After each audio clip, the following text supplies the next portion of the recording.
Jay Leno's Garage. Today we're being visited by true automotive royalty, two classic Mercedes-Benz from the golden age of racing. This is pretty exciting. I want to bring in a gentleman from the Mercedes Classic Center, Michael Kuntz. Michael, come on in. Good to see you, my friend. Hi, Jay. How are you? Well, thank you so much for doing this. This is having the Mona Lisa hanging in your house. And I remember this car as a kid. I have the old magazines. 1952, correct? Correct. Okay. 1952, car number 5. Okay, so was this considered a prototype? This was in a race series, so these were built specifically for racing, so you can't really call it a prototype, but in a race series of cars, yeah. Now, was the body magnesium? This car, the body is aluminum. Aluminum, okay. A later car, we made one in magnesium. And it weighs something ridiculous, like under 2,000 pounds, isn't that correct? It's very low weight, yes, for sure. Yeah. Okay, put that in perspective. This weighs about the same as a Lotus Elite or something at the time. Yeah. And it's a much bigger car. And it's a closed car with a roof. I mean, it's amazing how they were able to do that. You know, the thing that always interests me with the Rudge wheels. Now, the Rudge wheels were heavier than the stock wheels. So I never understood the advantage. You always went to lighter wheel for a magnesium wheel for unsprung weight. And when I got my SL back there, my old beater one, I thought I'd like to find a set of Rudge wheels. When I realized, well, they weigh more. What was the advantage to having them? Do you know? Changing the wheel in a race, much quicker. I guess that's true. Yeah, much quicker. But that was about it, isn't it? Because that's about it. It was a heavier wheel, so for the street, there's really no. No. It's rare, of course. So people like it. You know, it's very cool seeing those spinners going from behind when you're following the car. Very, very cool. Tell us about this one here. So this is car number 11. So it's also considered a W194. This is a W194. So in the series of W194s, 11 cars. This is the 11th one. This is 1952. This was intended as a car for 1953. So in this case, that is a prototype. You know, it almost looks like it could be produced today. I mean, it looks that far ahead in the future. I can't imagine in the 50s this so outclassed the competition. I mean, the Porsche Carrera was impressive too, but this one was a big, powerful, meaty American car that Americans, more for the American taste. So Porsche was always considered somewhat small and, you know, sort of dainty, if lack of a better word. Whereas these were sort of, I remember Clark Gable had one of these and various movie stars. Max Hoffman is the man who made this possible. Just a little quick history. Max Hoffman was a car salesman in the classic American tradition. And he went to Germany and he said, you got to make this for the American market. No, we cannot do that. So he said, I'll buy 1,000 cars. And we said, I'll buy, if you make 1,000, I'll buy them all. And they thought, well, this was after the war. Everybody needed money, rebuilding of Europe. And they thought, okay.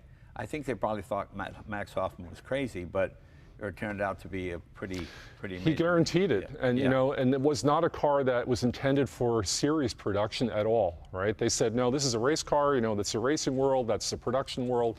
They did not intended on doing that, but based on his success, he had a good track record. They decided to do it.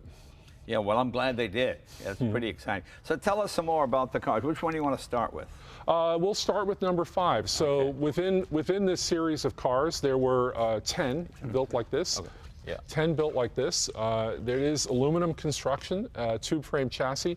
What's interesting to note is that unlike other racing brands, they would build something bespoke for racing, right? It had no connection to production technology.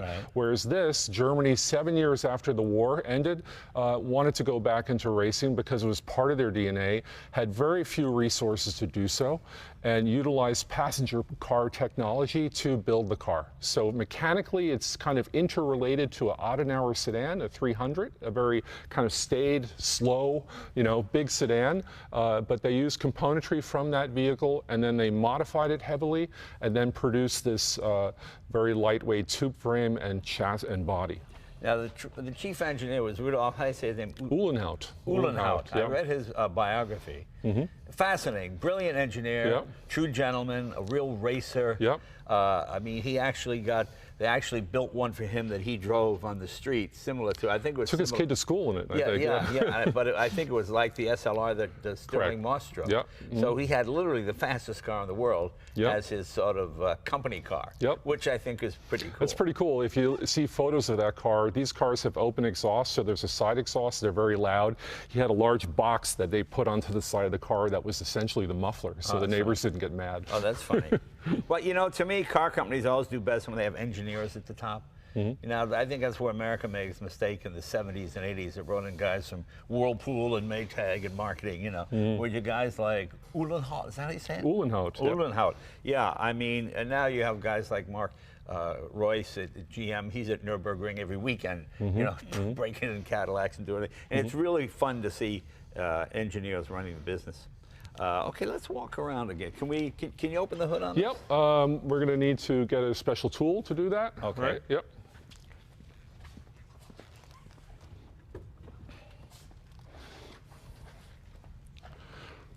So unlike the later Gullwing, this is a carbureted engine, 3 liter. This is in Carrera Panamericana configuration, so it's actually a 3.2 liter and 180 horsepower instead of the general series was 170 horsepower. Okay, let's take a look here. Obviously, this is a car that gets driven because it's not a show car, is it? No. This is an original car. It was crashed back in the day several times, so we rebuilt it whenever that happened, but it is a largely unrestored car, original technology to the car.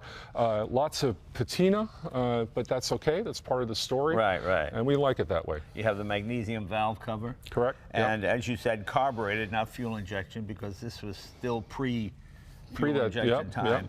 And these had a mechanical fuel injection as opposed to what we have now, electronic. Direct injection, Direct injection, which... they gave this air cleaner as a nickname. They called it the frying pan. Right. Because it looked kind of like a very large frying pan, I guess, right? But the fuel injection is really what made this car, made it a supercar. Big difference. And that you see in this car, and the number 11 is fuel injected already. So it has what, about 50, 75 more horsepower? 225 total under fuel injection, so about 50, 55 or so more. Yep. Which was impressive back in the day, and as you said, completely mechanical fuel injection. Mechanical, and what's interesting to note is that it's the first car ever with fuel injection. Right. To which just took the world. People just thought, wow, this is crazy. I mean, it just seemed like the most complicated opening the back of a watch. Yeah, I mean, it's just unbelievable.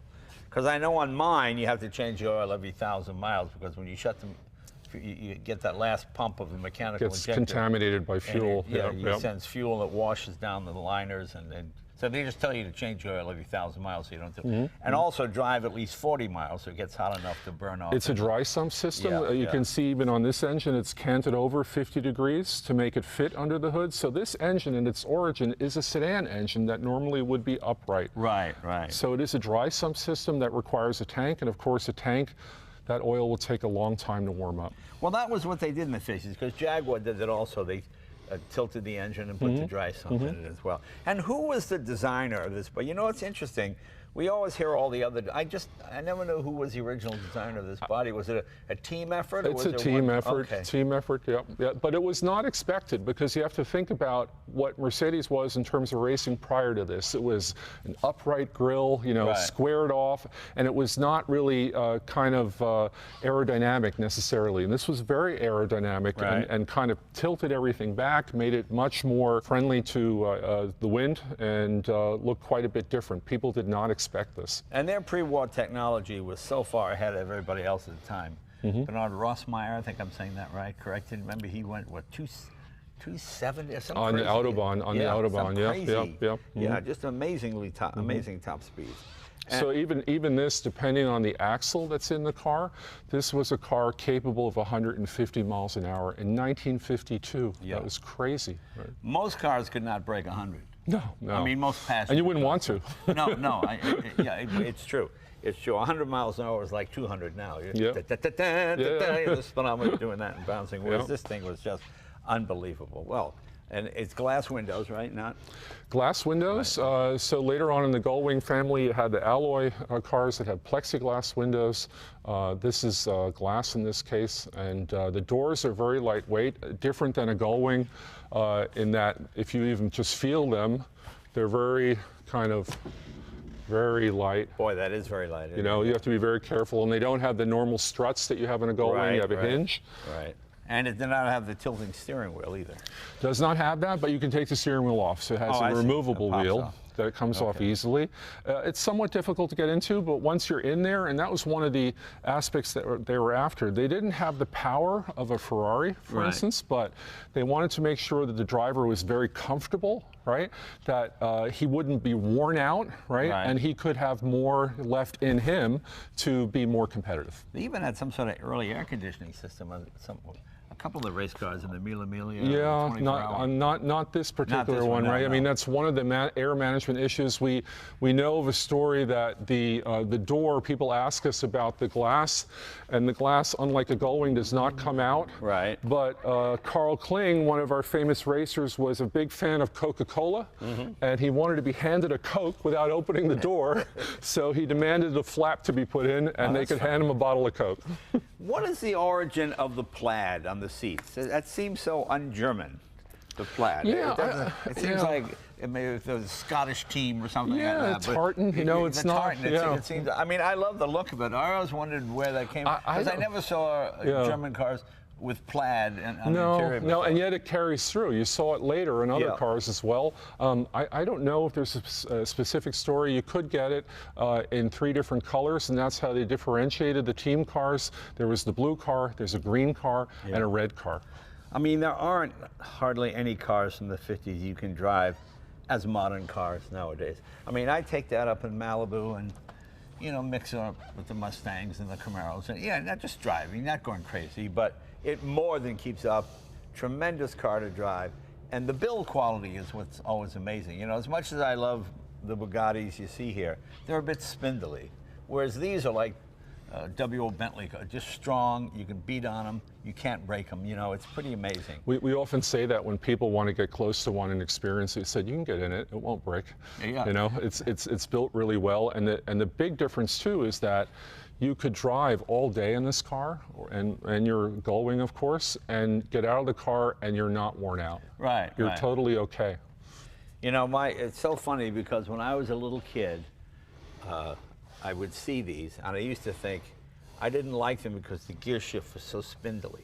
You know, I talked about this before, but you know, like when you got into GTO that had the big Hirsch shift with the giant ball, and I thought, oh, it was like a Volkswagen. I thought, well, how much fun could it be to drive? And then when I got that one, I realized, oh, well, that's just ridiculous. It's as strong as anything else. It's just smaller. But yeah, that is so much fun to drive. I bought that probably 20 years ago. Bought it without an engine, got it in a shipping crate, and we just did the motor and the brakes, and it's the greatest car. It's the way it should be, that car. You know, it has a history to it, had a life to it, and we like them that way. Yeah. I mean, this has always been a race car. This was raced at Riverside.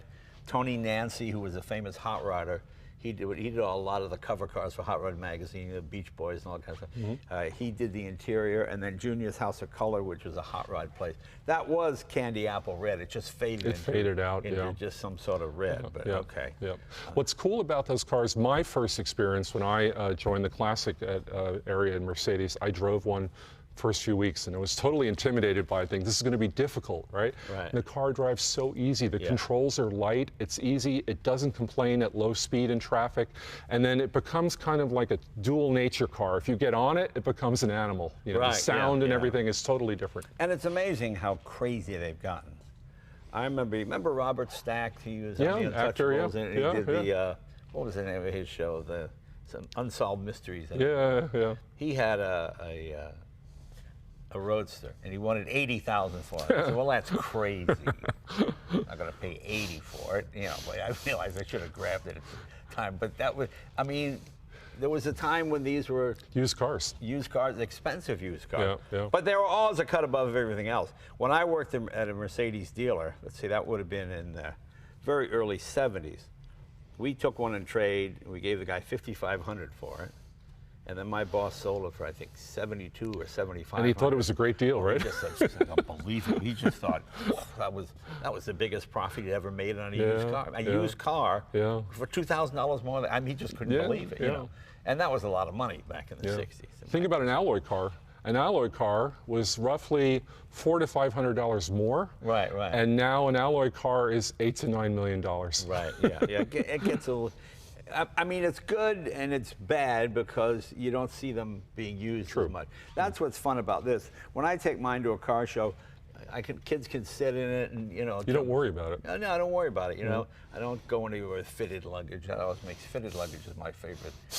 Getting your wife to put her stuff in your stupid fitted luggage. it's not very a practical suitcase to begin with, right? Let's talk about this one now. So this car is still considered a 194. Right. But it was designed to be the 53 season car. So based on the success of the 52 season, they said, let's continue that, optimize the car, and produce a new car for the 53 season. Okay. So this is close to what the production Gullwing would be, right? Not so much in terms of the body, because if you compare the two, if you look at them side by side, this is shorter, narrower track, shorter wheelbase, smaller overall. But what's important here is the engine. Right. The engine is already what's considered a 198 motor, which is the motor that is installed in the production Gullwing. So it's a fuel-injected 3-liter 6-cylinder. So horsepower on this would be what, about 220? 225. 225, okay, very good. And this is magnesium. Body is magnesium, and it's still the original body, so we're extremely careful with it. It's the kind of car where you don't want to like push on it too hard. You have to know you could put your thumbprint. Yeah, easily. Yeah. And what does it weigh, do you know? 960 kilogram weight. Okay, what's that, 19? So that's your 2.2, right? So you're just over 2,000 pounds. Wow. Yeah. Yeah, that's pretty amazing. Yeah. And magnesium is almost impossible to work with, isn't it? Yeah, although that Bugatti over there, that was supposed to be magnesium. Okay. But when they started, it was just too hard to deal with. You couldn't, you know, I mean, there are people who can weld magnesium. I don't know any of them, but in Europe, like this car, it still has its original body, but it was they weren't sure for a long time. Is it magnesium? No one wanted to start sanding down on it, right? Right. But they did that eventually, and they discovered, they took the body off, they took the paint off the car, and they discovered that there was corrosion under the paint, and the body had a lot of pinholes in it all over the place from the corrosion from underneath, right? And so they welded it. So this car still has its original body, but they took it to a specialist in the Black Forest, and the guy was very good with magnesium, and he welded everything and repaired it. Yeah, because it could catch fire in a heartbeat, right? It's brittle too, very brittle, right? Yeah. Well, boy, it's just an amazing car. And you figure you're saving, what, 400 or 500 pounds over the regular body? Yeah. Easy, And what's kind of cool, too, it's a transaxle car, right? So as opposed to the transmission being normally just after the engine, it is flanged to the rear axle. Okay. And the idea being that weight distribution has near perfect weight distribution in this car. And they said, okay, we want to kind of negate the effects of a full fuel tank, empty tank. I think you know probably with your car that car drives differently. Right. So they shortened the wheelbase of the car, and in effect, you didn't have this weight hanging out in the back or like lack of a weight. Yeah. Because that's what, 35-gallon tank, I think? Yeah, it's a big tank. Makes a big difference. Yeah. And this, just the sort of hand tooled. Yeah. It's pretty amazing. Just how light. I mean, this is all really pre-production lightness. Yeah, Boy. and that was the deal with these cars. They said, okay, we may not have the outright power of our competitors, but we'll make a much lighter car. We'll make a much more aerodynamic car. They increased the brake size, so it's unusual. If you look at these Rudge, they're 16-inch Rudge, so larger brakes, more braking ability. So they optimized other things other than the engine. They said they could bring the engine so far, and that was it. And they said they had to find the benefits elsewhere. It's funny because you don't think of Mercedes as a lightweight company. When you think of Lotus, Colin Chapman had lightness, you know, all these kind of things. You always think of these substantial cars. You never think of it being lighter than the competition. True. In fact, this is probably the first time I've heard that they were lighter than the competition. Yeah. Wow, okay, pretty amazing. Well, let's see, we'll bring this down again. So totally different hood construction as opposed to later, right? Gotcha. We have to kind of make it fit in the hole. There we go. Okay. And also what you see here is that they went away from the shifter being this gooseneck shifter in the 194, this very long shift rod, to a more traditional upright at your hands, you know, falls right into your hand. And it has a lockout, which I've not seen in... Yeah, it's a different shifter design. The prior car had kind of a transmission shift arrangement from a Model 170 sedan. Again, they were using the parts they had, so a very long shift rod, and this is what more like what you see later on a production 300 SL, falls readily to the hand. You know, it's funny, in my mind, I always think of Mercedes-Benz powering through the problem with horsepower as opposed to lightness, you know. I'm surprised, because I always thought of these as being more powerful than the corresponding Ferraris or Jaguars, but it was really about the same. They were just lighter and probably... Yeah, and part of that has to do with limited resources. You know, they could bring the engine so far. In its origin, it was still a 300 block. And, you know, they said, okay, we'll bring it up to that. There's not much more in it. Then you have to go elsewhere to find the competitive edge. But, you know, I like limited resources because it makes people think. It gets creative. You know, to me, low-budget movies with a good script are better than a big-budget movie that's just... With the same script over and over again. Yeah, you've seen a million times, you know. And that's true, the idea that we only have this much horsepower, how can we add more through lightness? You know, in fact, it's magnesium and all these other bigger things. Brakes, too. Bigger brakes, you know, increase that edge. And, of course, no discs yet. No disc yet, but it had been thought to equip it with this, but this was not developed further, so it never got. Now, was this a wind tunnel tested car? This was a wind tunnel. They had an alternate way of doing that. They did it in water, and they basically pushed a current against the front model of the car, a wood model, and they optimized it from there. Well, you know who did that too with the Stanley brothers in 1906, when they set the record of 127 miles an hour with the Stanley steamer. They went to all the canoe companies in New England, and they would pull them through the water with one of those measures how much effort is needed to pull it through. Resistance, you know. And I think it was the Lakeview Canoe Company. So they took two of the canoes, put one on top of the other, put the engine in the middle, and that was their aerodynamics. It was like fluid aerodynamics. So same type of thing. There was no wind tunnel, so you put it in water and you see. But they knew it made a difference, right? So, it's fascinating. It's fascinating. The cool thing is that if you look at it, most people would look at it and say, okay, this is the Gullwing, right? It's kind of the same car. It's not the same car because it's much smaller, the car. It's more narrow, has a much smaller frontal area. Yeah, the front end is different. I can see the differences. I can see the differences. And obviously there's no bumpers. Well, mine has the bumpers off it too, but I think it's a much cleaner It's a lot of weight savings too. I know, the bumpers are enormous on these things, And of course we have the side exhaust exiting here. Open exhaust, Yeah, and you've got your vents here to get air out, obviously engine heat out. Why the vents in the back? Are these to keep the air moving? Is that what it is? Well, the thought was the car is sealed underneath, so they're managing the air through the car. And by exiting air out through here, air is going through the side areas of the car and in effect creating a suction effect, a vacuum downforce to the car. Yeah, I can see the subtle differences between mine and this. Of course, you have the filler here rather than in the trunk. Yeah, designed for racing. You know, the cool thing for me, I look at this car and it looks completely modern.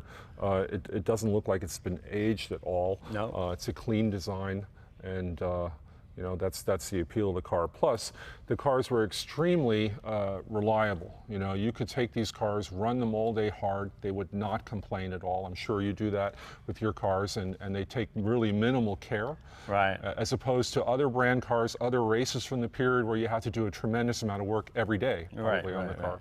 And does this have the spare in the trunk? This has a spare, two spares, because again, it was designed for road racing. Latch. Yep, letter D for Germany. So you had to have the letter, you know, the country symbol. And they did it in that way, right? Wow, yeah, there are two spares. Look at that. Yeah, it comes from the origin of the car, the intended use for the car. As a road racer, you had to sometimes help yourself on the road. So they wanted to make sure that you had the means to do that, especially on a race like Carrera Panamericana. You might have been in the middle of nowhere and you might have had to change a wheel, and then 10 minutes later, yet another one. Right. And all four wheels are the same size? All are the same size. The only difference, of course, from late series this car to the earlier is it went to a 16-inch wheel. Right, right. But I just like that era when all four wheels were the same size. It's easy. Yeah, yes, easy. It looks balanced. And I got to give a shout out to the Classic Mercedes Center. You know, if you have a classic Mercedes-Benz, as I have a bunch of them, you guys have every part available. They're not inexpensive, but when yours breaks, boy, they seem pretty cheap when you try to find something else. You know, and they always fit. That's what's fun about it. I love that Mercedes-Benz supports these cars. Every part is available for this Gullwing. Every mechanical part you can get from the factory with the factory part number stamped on it. It's not made in some foreign country and it's going to leave you stranded somewhere. So that's really good. I've got a Mercedes 600, which is, to this day, probably the most expensive car to restore in the world. Low production, that's the problem. Low production, but you know, brake master cylinder, boom, got a brand new one. Didn't have to get an old one and send it out and get it sleeved. I got a brand new one from Mercedes-Benz, and now I can drive the car in a stop. So I just want to say thank you for that. This is also knockoff wheels, obviously. They give you the hammers in there. Yep. What else have we got? 4-speed, of course, no 5-speed yet. Right, yep. So that was also another issue, you know, because they didn't have that from the production car family yet, right? So again, this was a kind of the best use of the components that they had available to make the most out of it. Well, I love this era of all manufacturers because the cars were based on production cars, if not totally, at least enough so you could see the resemblance, you know? I mean, I used to love NASCAR in the 60s when Ford used a Ford engine and Chrysler ran their Hemi, and then they all like, now everybody kind of uses the same engine, and it doesn't seem as exciting to me. You know, I love the rivalry and the competition. And I think, you know, people that bought a Mercedes back in the day, they probably were happy in knowing that some DNA of the car they bought is in this car as well, and they like that connection. Yeah, I mean, it was such a different time. You know, I remember, and a lot of people might not know this, the distributor for Mercedes-Benz at this time was Studebaker. Yeah, correct. It was the Studebaker Mercedes-Benz, you know, which just seemed hilarious. A weird connection. Yeah, because people did not know the brand. It was, you know, it's, now we all, you know, it always makes me laugh when friends go to Europe. I was in Germany, and the taxis are Mercedes. It's like an S-Class. We make very normal cars, too. Yeah, just a regular, no, it's a taxi, like a Chevy Malibu or something, you know. But there's a reason, because the car will run forever and be easy to maintain, especially a diesel. That is true. And, you know, they had their appeal in that regard. Very good. My first new car, brand new car, was a Mercedes diesel, because in '83, that's all you could buy in We were a California. diesel company. Yeah, we were primarily a diesel company. Yeah. Very good. Well, can we take one of these for a ride? And see for sure. I'm about to go for a ride here. Now, if this Michael looks different than the other Michael, because it's a different Michael. Michael was too big for this car. He couldn't fit in it. And you're pretty good size. You're about 6 foot. You fit in it fine, right? Yes, I'm fine. It's okay. This is Michael Plug? Yes, Plug? right. From Germany? From the Classic Center in Fellbach, yes. Yeah. Well, thank you for being a part of this. We really appreciate it. It's really exciting to have you guys here. This is really, it doesn't get more heritage than this. This is, you must be proud to be associated with this. Fun job? Absolutely. Yeah. That's a great car. It's the mind of Uhlenhaut in this car.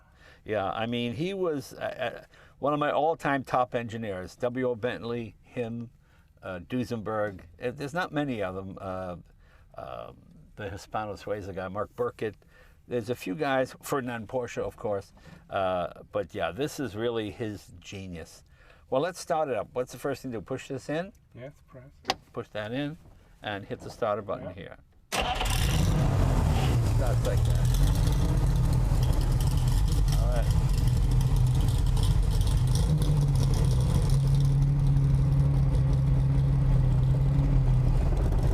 Boy, very light steering. Yeah.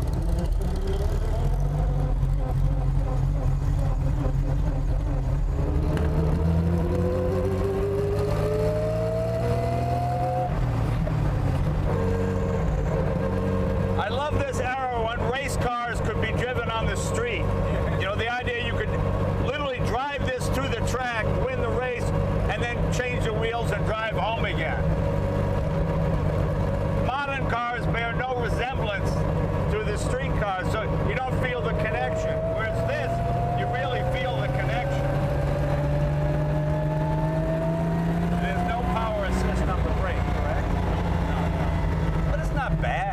not bad at all. It's good.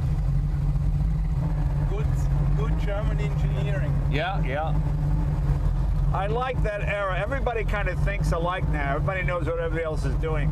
But I like that era when the Americans did it one way, Germans did it the one way, the French did it totally different than everybody else. You know, and it's just interesting to see the different ways everybody handles situations and problems.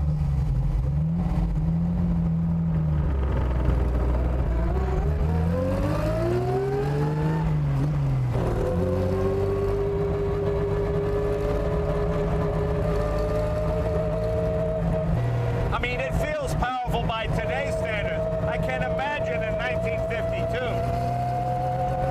Most cars were still flatheads.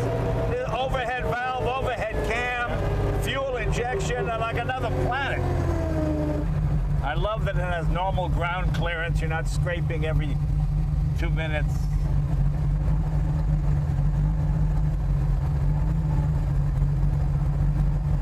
I can almost feel the connection between this and the SLR. I have that SLR, which is the most misunderstood car of all time. Yeah. You know, it's a grand touring car that handles. It's not a sports car. Yeah.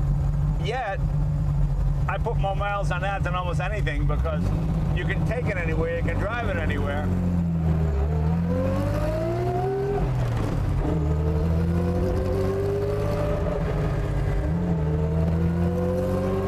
I love the gear whine.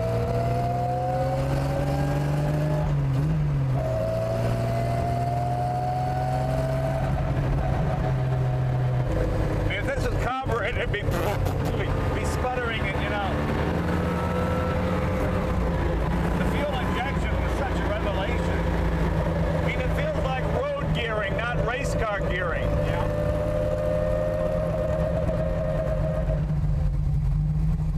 You have no rubbers between engine, gear, and frame. All is direct. Yeah. Shows you how nicely balanced it is. And no handbrake. No handbrake. No handbrake. No, They don't use that for testing on race courses. I guess that's true. It feels like 4 liters or 4.5. You know, it's only a 3 liter, isn't it? Yeah.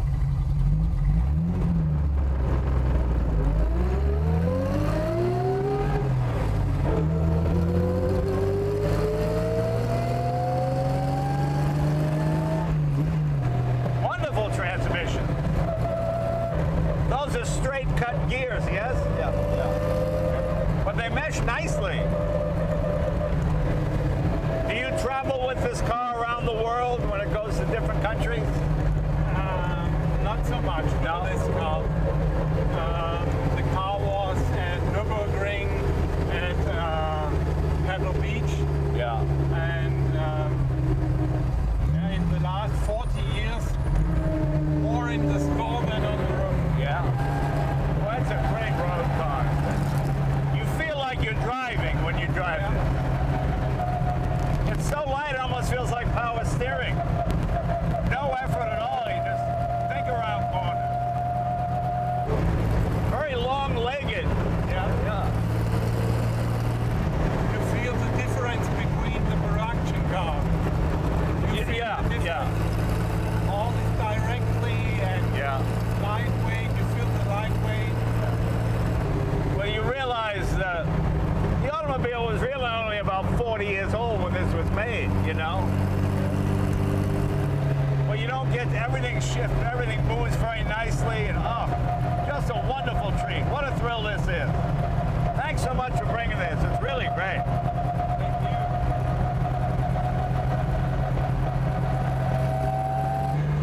And the balance is 50-50. Yeah. Perfect. Yeah, you can feel it. But every sensation is transferred to the driver. You know exactly where the wheel is. Well, just amazing.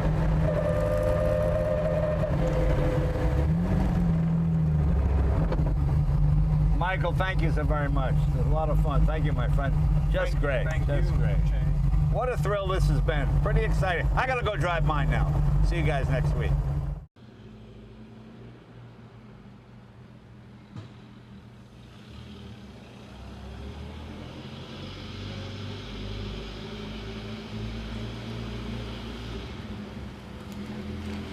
Thank you.